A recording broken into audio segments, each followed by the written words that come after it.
The most important part of your life is actually the ability to use words. Words define your life, words define your values and words define your personality. नमस्कार, बातों बातों में इस कार्यक्रम में आप सभी दर्शकों का हार्दिक स्वागत है। दर्शकों, हर एक के अंदर एक लेखक जरूर होता है और लेखक वही बनता है जिसके अंदर हुनर होता है।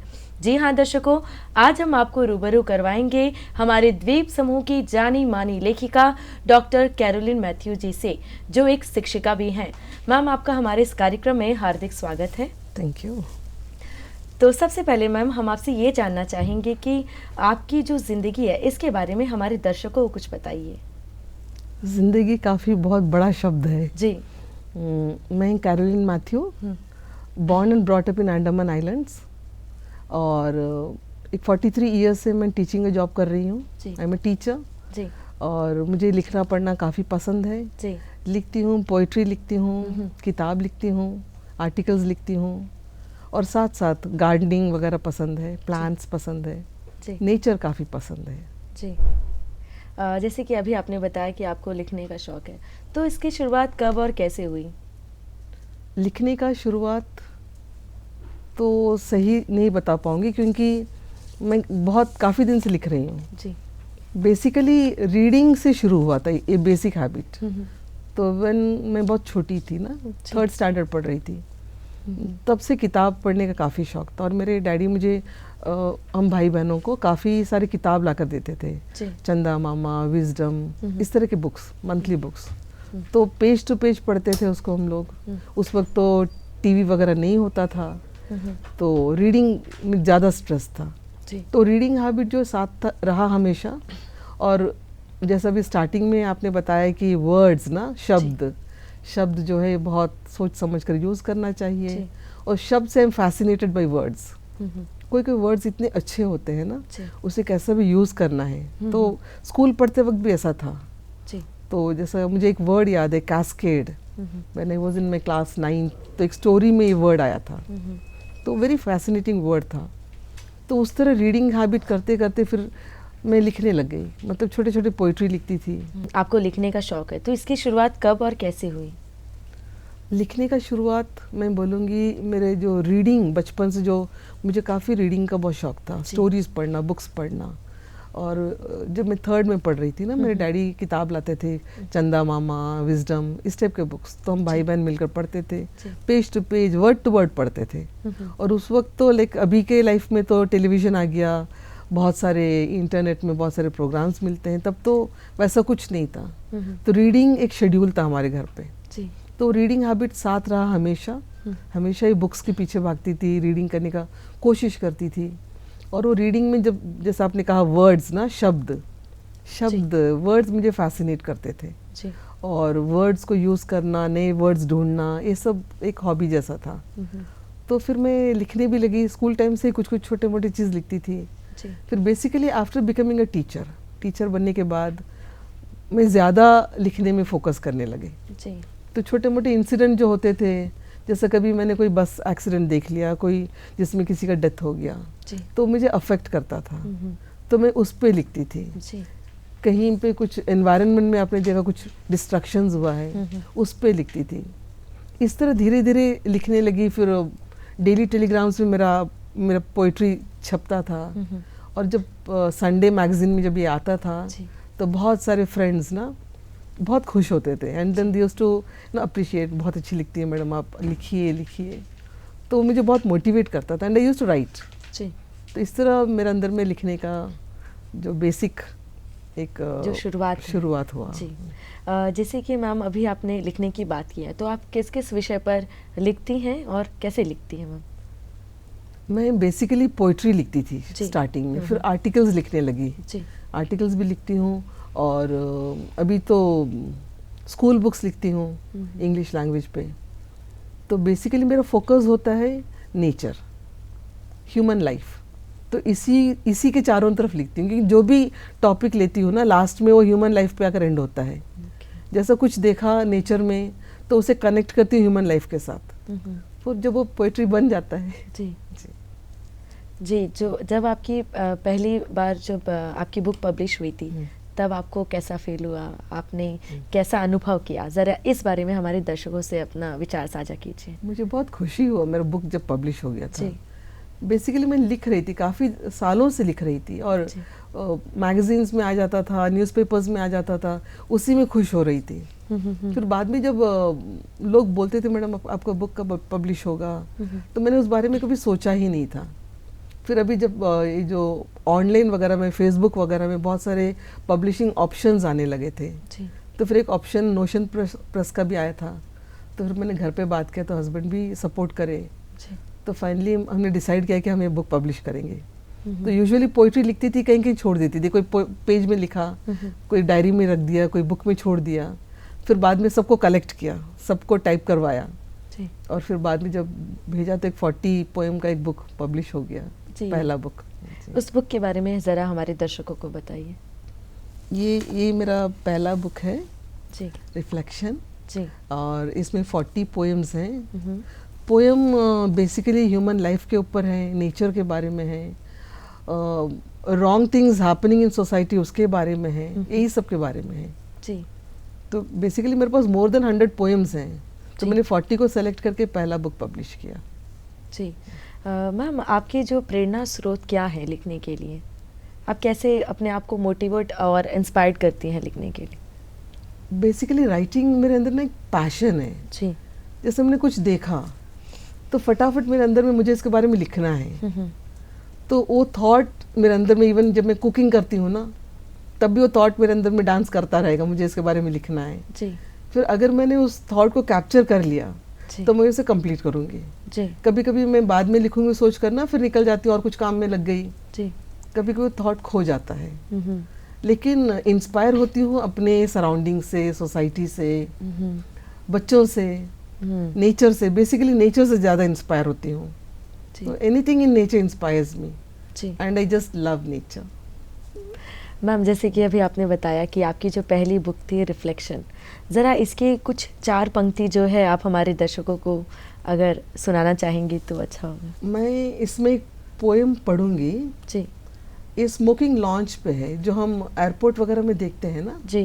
तो एयरपोर्ट में तो बहुत कुछ देखते हैं हम लोग देते हैं, आ रहे हैं, जा रहे हैं, खाने पीने का जगह है, बैठने का जगह है, तो वहाँ में एक स्मोकिंग करने के लिए एक रूम है, स्मोकिंग लॉन्च। तो ये मुझे बहुत कॉन्ट्राडिक्टिंग लगा कि लोग तो बोलते हैं कि स्मोक मत करो, बैनर लगा देते हैं स्मोकिंग किल्स, और यहाँ में इतना अच्छा फैसिलिटी बना के दिया हुआ है कि आप स्मोक करो।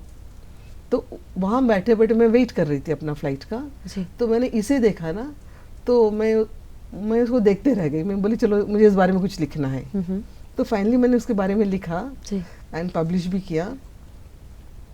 The smoking launch, the glass panelled cabin with glittering lights at the swanky airport was the smoking launch, crowded with men of all ages, old and young, in coats and suits, jeans and shirts, holding briefcases, shoulder bags.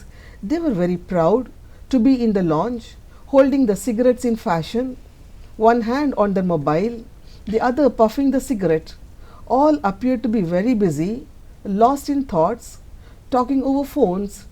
Each was a puffing engine, some going out, others coming in. The room was pretty packed. At the entrance of the lounge was a little shop well decorated with varied collection of cigarettes, tempting the passers-by, inviting them to smoke. The room was filled with smoke. There was a frail young woman inhaling the smoke silently, with mask and gloves, with a broom and a litter bag. She silently cleaned the lounge, gathering the ashes and litter, which were the puffing engines left back so carelessly. It was a hellhole of burning smoke. Watching it silently, I wondered, were they consuming this tobacco, or was the tobacco consuming them? Outside the lounge, the billboards announced, smoking is injurious to health, and I smiled at the vanity of human civilization. बहुत ही खूब लिखा है ma'am आपने, और इस poem से एक message भी दिया है मैम। जो आदमी स्मोक करता है ना, वो एक पफिंग इंजन जैसा बन जाता है, जैसे पहले रेलगाड़ी जाता था ना धुआं छोड़ता हुआ, ये कंडीशन में।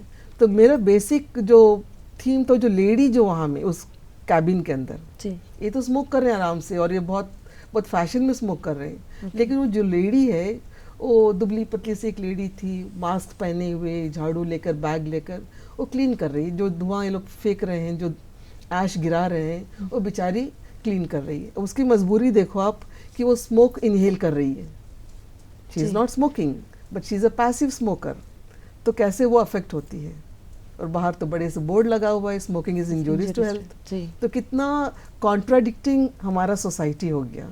तो वो मैंने उसमें दर्शाने की कोशिश की। जी, आपने बहुत अच्छी तरीके से दर्शाया है मैम। Thank you. ऐसे बहुत सारे जो है विषय होते हैं जिस पे हम गौर करना चाहते हैं, सोचते हैं, फिर भूल जाते हैं, लेकिन आपने सोचकर, समझकर और उसे जो है पंक्तियों में पिरोया है, तो बहुत ही अच्छा लिखा है मैम आपने। Thank you. जी, तो जैसे कि मैम आपने जो लिखने की बात की है, तो आप लिखने का स्टार्ट कैसे करती हैं मैम? कोई रूटीन है या कोई प्रोसीजर है जिसे आप फॉलो करती हैं? नहीं, मेरा वैसा कोई रूटीन नहीं है जी। इन द सेंस, क्योंकि like we have a family. Job जब करती थी तो जॉब के लिए टाइम निकालना पड़ता है। जी। फिर घर आओ तो घर का काम पे निकालना पड़ता है, बच्चों को देखना पड़ता है। तो दैट वर्क वो काफ़ी टाइम ले लेता है। जी। तो राइटिंग जो है मुझे इन बिटवीन टाइम ढूंढना पड़ता है। कभी कभी जैसे ट्रैवल कर रही हूँ तभी मैं लिखती हूँ। तो उस वक्त ना, जैसा 2 आवर्स जब आप फ्लाइट पे बैठते हो तो काफ़ी टाइम मिलता है, मुझे लगता है कि काफ़ी सुकून का टाइम, कोई नहीं अपना डिस्टर्ब करने के लिए। जी। तो जब एक थॉट दिमाग में आ जाता है ना, इस पे लिखना है मुझे, तो मैं कैसे भी टाइम ढूंढती हूँ। बट अदरवाइज कि इसके लिए मेरा एक शेड्यूल नहीं है लिखने के लिए। कभी कभी रात को 10-11 बजे बैठ के लिखती हूँ, तो जब टाइम मिलता है। हाँ, जब कभी कभी लिखने का जो जैसे भूत सवार हो जाता है, लिखना ही है, तो मैं टाइम नहीं देखती हूँ। तो सारे काम कर लो, फिर जब टाइम निकलता है बीच बीच में कुछ नोट करते करते फाइनली जब फाइनल ड्राफ्ट बनता है ना, उसके बाद फिर उसको रिवाइज किया, एडिट किया, फिर वो फाइनली कंप्लीट हो जाता है। जी। मैम, राइटर्स ब्लॉक या क्रिएटिव स्टैग्नेशन से आप कैसे निपटती हैं? इससे आप कैसे डील करती हैं? Writers block it's a very dangerous thing. ये राइटर्स को ख़त्म कर देता है बेसिकली, और मेरे साथ भी होता है ये। तो मैं आपको बताऊंगी कि मैंने किताब लिखना शुरू किया, 15 साल से लिख रही हूँ। 15 इयर्स हो चुका है, अभी तक वो कंप्लीट नहीं हुआ। जी। वो जो किताब है वो बेसिकली मेरे पेरेंट्स के लिए मैंने लिखना शुरू किया। मेरे डैडी के डेथ के बाद जब मैं ऑफिस पहुंची और जब मैंने कुर्सी में बैठा तो मुझे लगा मेरे डैडी बोल रहे हैं कि तुम लिखो। वो मुझे बचपन से ही मोटिवेट करते थे, तुम लिखो लिखो। तो उस दिन भी जब मैं आई तो मुझे बोल रहे हैं कि तुम लिखो। मैं मुड़कर देखी तो है नहीं वहाँ पे। फिर मुझे लगा कि नहीं, मुझे कुछ लिखना है। शायद वो मेरा अपना ही आवाज़ था, I don't know, but I heard him. तो मैंने क्या कि एक डायरी निकाला और मैंने उसी वक्त नाम भी नोट किया क्या किताब होगा। और वो इट्स अ मेमोयर, उनके मेमोरीज। तो वो अंडमान में थे, उन्होंने अपना पूरा लाइफ अंडमान में बिताया। तो उनका बर्थ से लेकर उनका डेथ तक का है। तो अब क्या है, अब जब ये लिखना शुरू किया ना, पूरा इन्फॉर्मेशन गैदर कर लिया, उनका सर्विस बुक निकलवाया। तो I did a lot of work. लेकिन जब वो लिखना जब सही में शुरू किया ना, तब वो राइटर्स ब्लॉक आ गया मेरे अंदर में कि क्या ये लिखा जाए, ये नहीं लिखा जाए, ये सही होगा, ये गलत होगा। फिर मुझको लगता है कि ये सही नहीं होगा क्योंकि लोग पढ़ेंगे तो क्या बोलेंगे, क्योंकि डैडी के लाइफ के बारे में था। फिर मैंने रिसर्च किया। फिर इस तरह जो है 6 महीना छूट जाता है, 1 साल बीत जाता है। फिर मैं काउंट कर रही हूँ 15 साल हो चुका है। तो फिर जब मैंने सोचा नहीं, जब लिखना है तो लिखना ही है। और जब वो आप एक बुक लिखते हो, मेमोयर लिखते हो, तो उसमें आप सही गलत नहीं सोचते हो। जो हुआ उनके लाइफ में उसे आप बाहर लाते हो, उसे आप लिखते हो। तो उसमें सही गलत तो पढ़ने वाले के ऊपर भी नहीं है। तो जो हो चुका है हो चुका है, तो अब मुझे लिखना ही है। तो उस तरह राइटर्स ब्लॉक जो ना बहुत डिफिकल्ट होता है, डेंजरस होता है। जब खुद राइटर अपने अंदर में ही घूमता रहता है क्या सही होगा गलत होगा, और इस चक्कर में आगे ना फिर हम लिख नहीं पाएंगे। तो दैट्स अ राइटर्स ब्लॉक। जी, और क्रिएटिव स्टैग्नेशन को लेकर आप क्या कहना चाहेंगे? हाँ, तो राइटर्स ब्लॉक जो आपका क्रिएटिविटी को स्टैग्नेट कर देगा ना, आप लिख नहीं पाओगे। तो आपको फिर अपने अंदर में मोटिवेशन ढूंढना पड़ेगा। जैसा मैं कब से मैं किताब लिख रही हूँ और मेरे सारे फ्रेंड्स को पता है, पूछते हैं क्या हुआ तुम्हारा किताब खत्म हुआ, तो मैं बोलती हूँ पता नहीं, मैं अटक जाती हूँ, नहीं कंप्लीट कर पाती हूँ। लेकिन अभी मैंने कंप्लीट कर लिया है और may be by next month मैं उसे पब्लिश करूँगी। जी, बहुत बहुत बधाई हो मैम आपको उसके लिए। लेकिन अभी जैसे हमने राइटर्स ब्लॉक की बात की है, तो इसे ओवरकम कैसे किया जा सकता है मैम? और राइटर्स ब्लॉक खुद ही ओवरकम करना पड़ेगा जी। क्योंकि आपके जो अपने लोग हैं वो तो आपको मोटिवेट करते ही रहेंगे, वो तो आपको सपोर्ट करते ही हैं, लेकिन लिखना आपको है जी। वो तो नहीं लिखेंगे ना, वो तो खाली बोलेंगे, वो तो साथ में हैं आपके। लेकिन जब तक आप अपने अंदर में वो कॉन्फिडेंस लेवल को वापस नहीं लाओगे, वो जो मोटिवेशन नहीं पाओगे, तब आप नहीं लिख पाओगे। इसीलिए कैसा भी आपको उस मोटिवेशन को बनाए रखना है, and once you are able to find back the motivation then you will be able to overcome, तब आप कर पाओगे। जी। तो इट्स अ स्ट्रगल। जी। तो अंदर ही अंदर ना एक युद्ध होता है, लिखना नहीं लिखना, करना नहीं करना, but then yes I have to write. जी। अगर आप उसमें कॉन्फिडेंस होते हो तो यस यू कैन राइट। जी। मैम, आपको एक लेखक के रूप में आपको किस किस प्रकार की जो है चुनौतियों का सामना करना पड़ा और आप उससे जो है कैसे उभरी? चुनौती तो मुझे कुछ सामना नहीं करना पड़ा क्योंकि इसमें कोई हार्ड एंड फास्ट रूल नहीं था ना। मैं वैसे कोई प्रोफेशनल राइटर नहीं हूँ, मैं तो बस अपना पैशन के लिए लिखती हूँ। जैसे आप कहीं में जॉब कर रहे हो, आप राइटर हो, तब आपको जो कंपटीशन होगा, या तो ऐसा कोई ऑप्शन नहीं था। मैं अपना पैशन के लिए लिखती हूँ, मुझे जो अच्छा लगता है मैं उसके बारे में लिखती हूँ, और फैमिली फुल सपोर्ट में है, तो इसीलिए चुनौती नहीं है। हाँ, कभी कभी जैसा पहले पोडलर में जब मैं लिखती थी ना न्यूज़पेपर्स के लिए, तो पब्लिश नहीं होता था, तो वो एक चुनौती था जी। तो फिर अभी तो फेसबुक में मैंने अपना पेज बना लिया जी। तो इसीलिए अब मुझे उस चीज़ का डर नहीं है। कुछ लिखती हूँ तो सीधा फेसबुक में पोस्ट कर देती हूँ, तो लोग पढ़ते हैं, लोग अप्रिशिएट करते हैं, तो वो मुझे बहुत बड़ा मोटिवेशन है। जी। मैम, हर किसी के जीवन में यदि कोई कुछ काम करता है तो वो ज़रूर किसी ना किसी बात या किसी व्यक्ति से प्रभावित होता होगा, लेकिन यदि आप एक लेखक हैं तो आपके जीवन में कोई पुस्तक या कोई लेखक आपको प्रभावित किया है या आपके लिखने की शैली में प्रभावित किया हो आपको? या मैं ना रीडिंग बचपन में, मैंने कहा आपको ना, बहुत रीडिंग करती थी, तो I will say that my daddy was a great motivator. जैसा कहीं में कुछ इंसिडेंट होता है ना, तो डैडी मुझे बचपन में बोलते थे इसके बारे में लिखो, उसके बारे में लिखो, तो दैट वाज अ मोटिवेशन। अभी तो वो नहीं है, लेकिन उनके वर्ड्स वो सब अभी हैं, मेरे मन में हैं, तो that was a great motivation. Books मुझे मोटिवेट करते हैं, ग्रेट ऑथर्स मोटिवेट करते हैं। जब उनके बुक्स पढ़ती हूँ ना, तो मुझको लगता है कि मुझे भी ऐसा लिखना चाहिए। तो वर्ड्स मुझे मोटिवेट करते हैं, तो अच्छे अच्छे वर्ड्स मुझे बहुत पसंद है। I try to use words like that.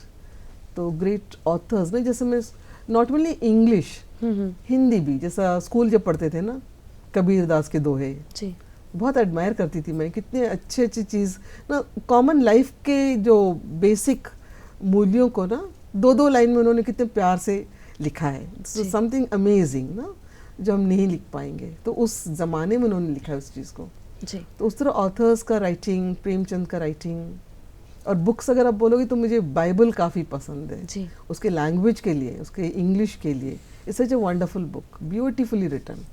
तो मैं बच्चों को ही बोलती हूँ ना, आप बाइबल रीडिंग करो उसके लैंग्वेज के लिए। अगर आपको लैंग्वेज अच्छा करना है, you read the Bible, it's such a beautiful book, which is a wonderful language. जी मैम, एक सफल लेखक बनने के लिए हमारे अंदर क्या स्किल्स होने चाहिए, क्या गुण होने चाहिए?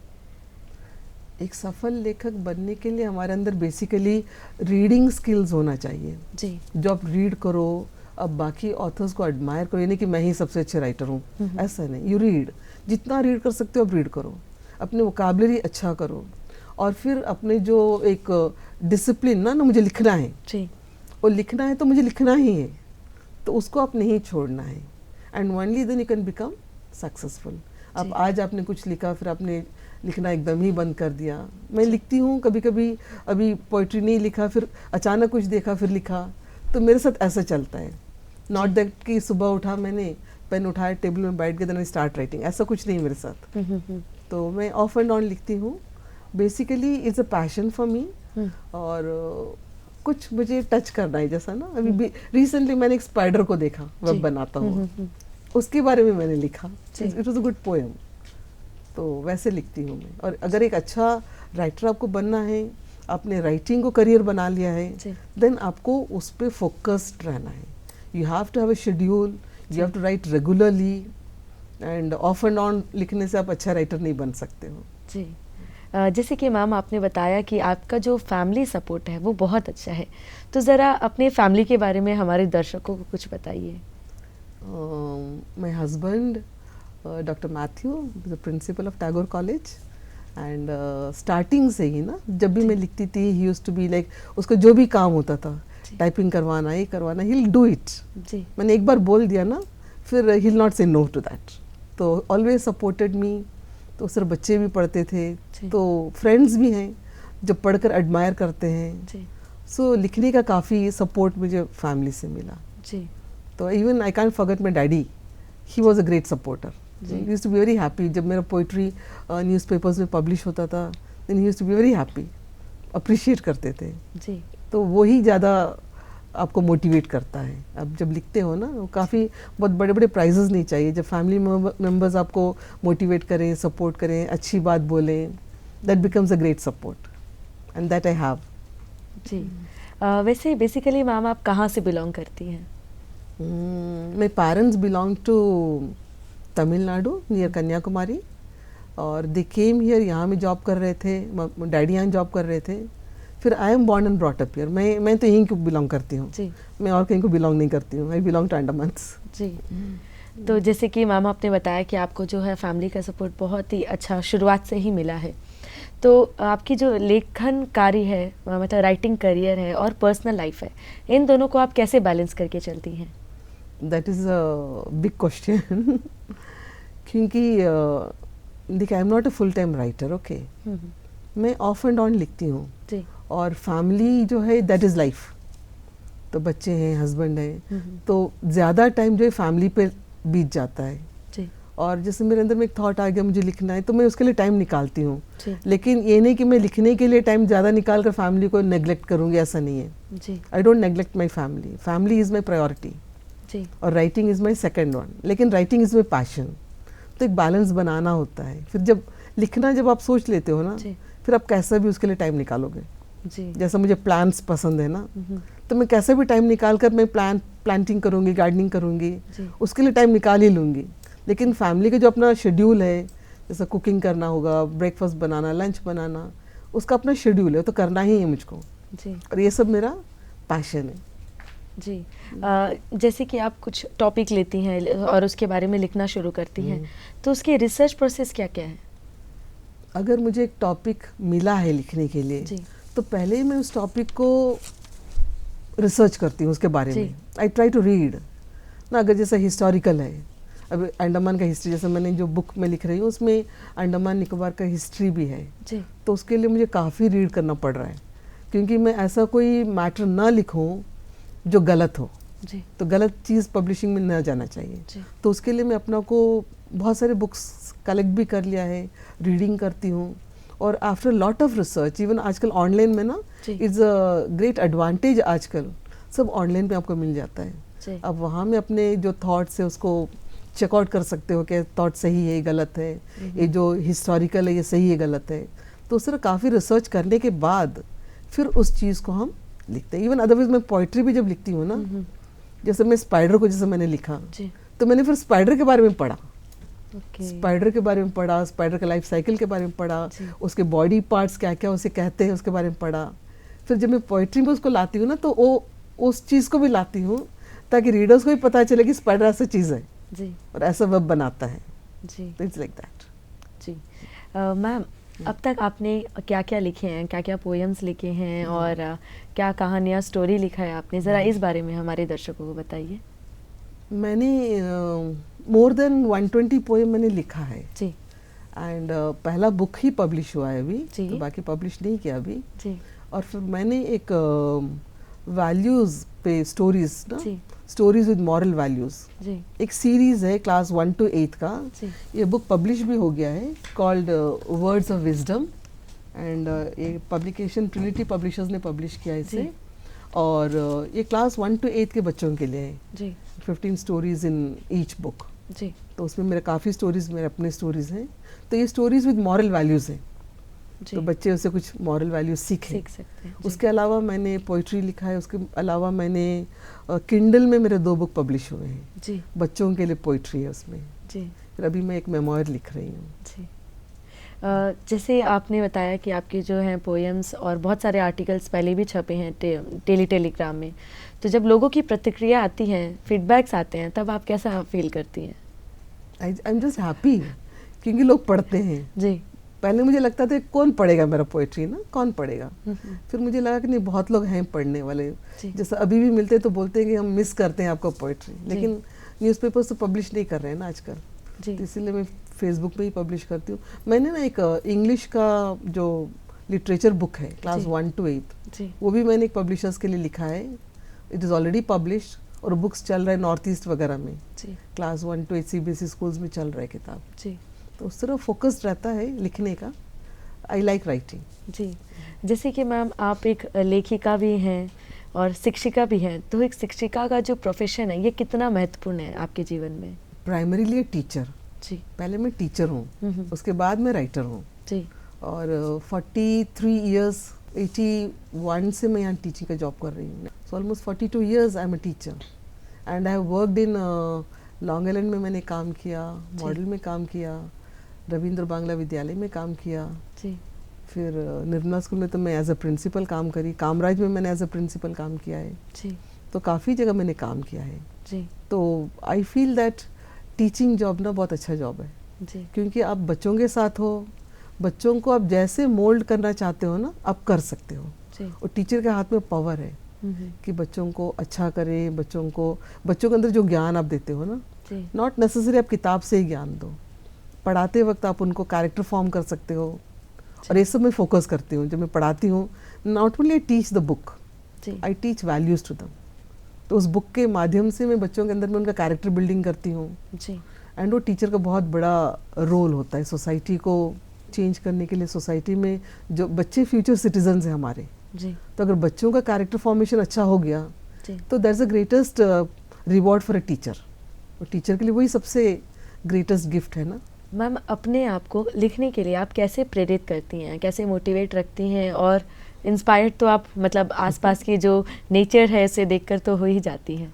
तो मैंने कहा ना, जैसे it's a passion for me to write. Okay, ऐसा नहीं कि मेरा ड्यूटी है। जैसे मैं ये सब बुक जो मैंने लिखा ना, जी, ये तो मुझे उन्होंने बोला लिखिए तो मैंने लिखा उनके लिए। जी, लेकिन अदरवाइज जो मेरा अपना पैशन है वो पोइट्री पे है।